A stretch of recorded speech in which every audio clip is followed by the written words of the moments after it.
Hello बच्चों, कैसे हैं आप। मैं आपकी टीचर सुमन शर्मा एक बार फिर से अपने चैनल पर आप सभी बच्चों का स्वागत करती हूं और आशा करती हूं आप सभी बढ़िया बढ़िया होंगे, मस्त होंगे, प्रसन्नचित्त होंगे।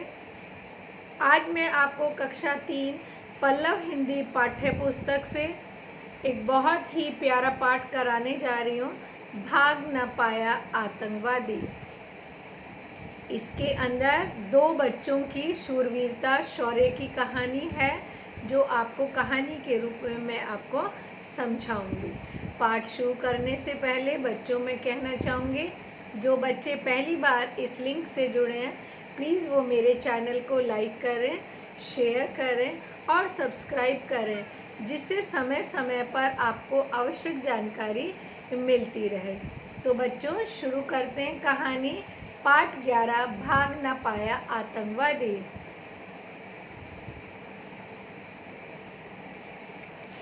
कहानी बहुत ही अच्छी है, समझिएगा। कुछ बच्चे इतने साहसी होते हैं कि उनके कारनामे हमें हैरत अंगेज में डाल देते हैं। ऐसे ही रतुल रामभा नाम के एक बच्चे की कहानी उसी की जुबानी पढ़िए। उस बच्चे ने आज कहानी लिखी है, देखिए। 9:45 बजे ही मैं अपने अन्य बच्चों के साथ कक्षा के अंदर पहुंचा। उस दिन यूनिट टेस्ट हो रहा था। अचानक हमें एक धमाका सुनाई पड़ा। इसके ठीक बाद पकड़ो पकड़ो की आवाज़ आई, तो मैं सारे बच्चों के साथ बाहर आ गया। परंतु हाय राम, यह क्या हुआ, कैसे हुआ। हमारे प्यारे अध्यापक जितेंद्र दास मैदान में लहूलुहान पड़े थे, यानी घायल अवस्था में पड़े थे। सिर में खून बह रहा था।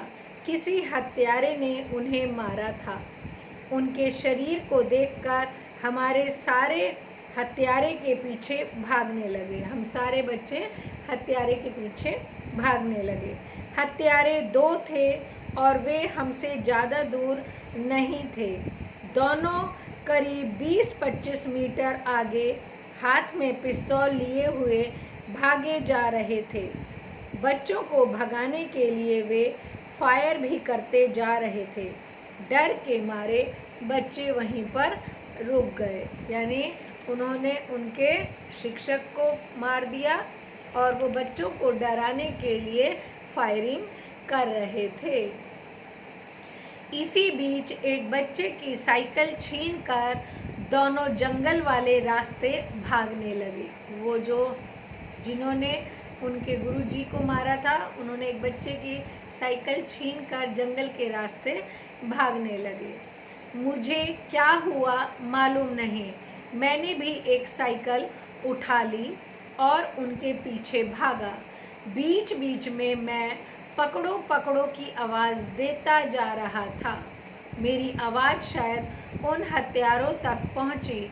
उन्होंने तुरंत साइकिल छोड़ी और दूसरी सड़क पकड़ ली। मैंने भी जब साइकिल मोड़ी तो देखा कि हमारे विद्यालय का छात्र ऋतुपर्णा बोरो भी साइकिल पर आ रहा था। मैंने आंखों के इशारे से उसे सब कुछ बता दिया और दूसरा मार्ग पकड़ने के लिए परामर्श दिया। इधर मैंने भी साइकिल छोड़ दी और हत्यारों की ओर बढ़ने लगा। मार्ग में एक छोटी नदी आ गई। दोनों नदी में कूदकर भागने लगे। मैं भी एक निश्चित दूरी पर रहकर उनका पीछा करता रहा। इसी तरह दौड़ते दौड़ते वे पाट गांव नामक एक पहाड़ी पर चढ़ने लगे। मैं भी आहिस्ता आहिस्ता चढ़ने लगा। बीच बीच में मैं पीछे देखने लगता, शायद कोई मदद के लिए आ जाए। अचानक हत्यारों के आगे एक बड़ी चट्टान आ गई, जिससे वे और आगे ना जा सके। मैंने देखा कि एक ही हत्यारा चट्टान के नीचे खड़ा था, दूसरा कहाँ गया। शायद कहीं से भाग गया। मैंने भी रुककर दोनों हाथों से पत्थर उठा लिया और पेड़ की ओट में अपने को छिपा लिया। मैं उससे 20-25 मीटर नीचे था। उसके हाथ में पिस्तौल थी। मैं मौके का इंतजार करने लगा। अचानक देखा कि बहुत से लोग हाथ में विभिन्न औजार लिए हुए नीचे से ऊपर की ओर बढ़ रहे हैं। बाद में पता चला कि ऋतुपर्णा इन सारे लोगों को इकट्ठा कर यहाँ लाया था। इतने लोगों को देखकर शायद हत्यारा डर गया। मुझे इसी घड़ी का इंतजार था।